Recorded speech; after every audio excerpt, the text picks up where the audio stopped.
Hello दोस्तों, आपका स्वागत है पीके इंश्योरेंस एंड फाइनेंस में। दोस्तों, मैं सुमन कुमारी आज आपके लिए फिर से एक नई वीडियो के साथ शुरुआत करने जा रही हूँ, जिसमें आपको जानकारी मिलने वाली है कार लोन की। दोस्तों, आप भी जान सकते हैं कि आपको यदि आपने कोई भी गाड़ी, कोई भी कार नहीं खरीदी है, अब अगर आप कंपनी से आप उसको ले आए हैं, अगर आपको उस पर लोन लेना है या गाड़ी को आप फाइनेंस कराना चाहते हैं, तो आप दोस्तों पूरी जानकारी इसमें देख सकते हैं कि आपको, और आप हमसे संपर्क कर सकते हैं। और यदि दोस्तों आप पहली बार हमारे यूट्यूब चैनल पर आए हैं तो इसे सब्सक्राइब कर दें और घंटी पर बटन दबा दें, जिससे आपको अधिक जानकारी मिल सकते हैं हमारे यूट्यूब चैनल के द्वारा।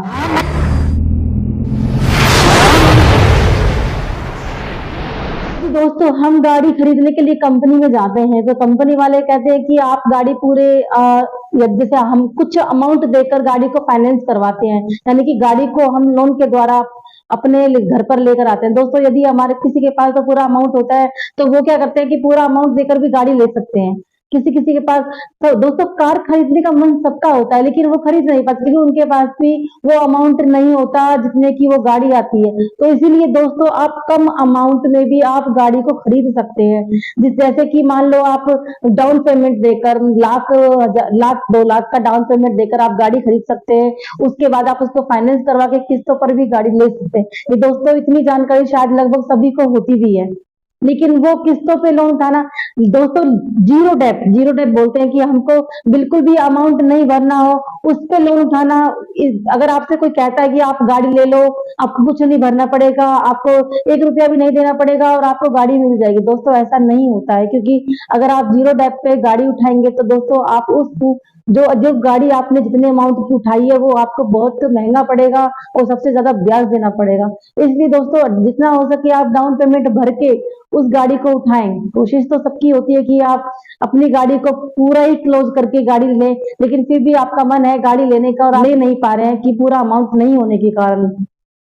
तो दोस्तों आप कुछ अमाउंट भर के अपनी गाड़ी को निकलवा सकते हैं, अपने घर पर पे गाड़ी ला सकते हैं। आप भी लंबे टूर के लिए कहीं भी गाड़ी को लेकर जा सकते हैं और अपने सपनों को भी साकार कर सकते हैं। दोस्तों होता है कि गाड़ी में किसी का घूमने का मन होता है, हम इधर जाना है, हमें उधर जाना है, उन सभी सपनों को भी आप साकार कर सकते हैं। तो इसीलिए दोस्तों आज मैं आपको बताना चाहूंगी कि कार लोन के लिए आपको किन किन डॉक्यूमेंटों की आवश्यकता होती है। किसी साधन को खरीदने के लिए सबसे पहले हमें आईडी प्रूफ की आवश्यकता होती है, जैसे कि आधार कार्ड, पैन कार्ड हो गया आपका। अगर आपका ड्राइविंग लाइसेंस है तो वो ठीक है, वरना चलेगा तो नहीं, क्योंकि ड्राइविंग लाइसेंस में कभी भी गाड़ी नहीं मिलती है। ड्राइविंग लाइसेंस से आपको वो आईडी प्रूफ नहीं होता है। आपके घर का, जैसे कि आप कोई बिजनेस कर रहे हैं या फिर आप कंपनी के द्वारा कंपनी में कहीं लगे हुए हैं, आपकी सैलरी टाइम टू टाइम आपकी सैलरी अकाउंट में आ रही है, तो आपकी 3 मंथ की सैलरी स्लिप और 1 साल का आपका बैंक स्टेटमेंट हो गया।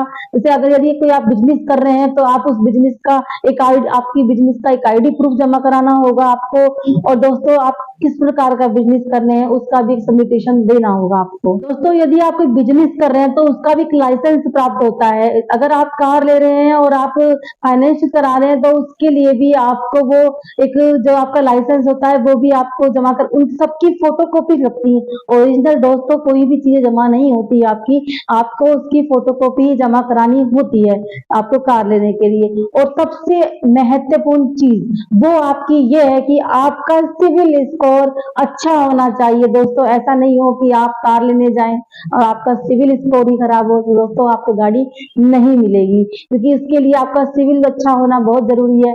कम से कम 700 प्लस तो आपका सिविल हो, जिससे यदि आप वो लोग बैंक से प्रोसेस करते हैं कि आपको किस वो बैंक से गाड़ी को फाइनेंस कराया जाएगा। दोस्तों यदि आपका सिविल सही नहीं है, यानी कि आपने अभी तक कुछ भी नहीं लिया है अपने नाम पर, या फिर आपका सिविल बिल्कुल खराब है, या फिर आपका सिविल जीरो है, तो आप अपना सिविल बना सकते हैं।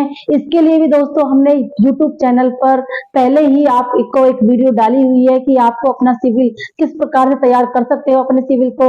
उससे आपका लोन, होम लोन के लिए भी आप अप्लाई कर सकते हो, या फिर अब कार लोन हो गया, कार लोन के लिए भी आप उसके लिए अप्लाई कर, किसी भी चीज के लिए उसके बाद आप अप्लाई कर सकते हो सिविल बनाने के बाद में।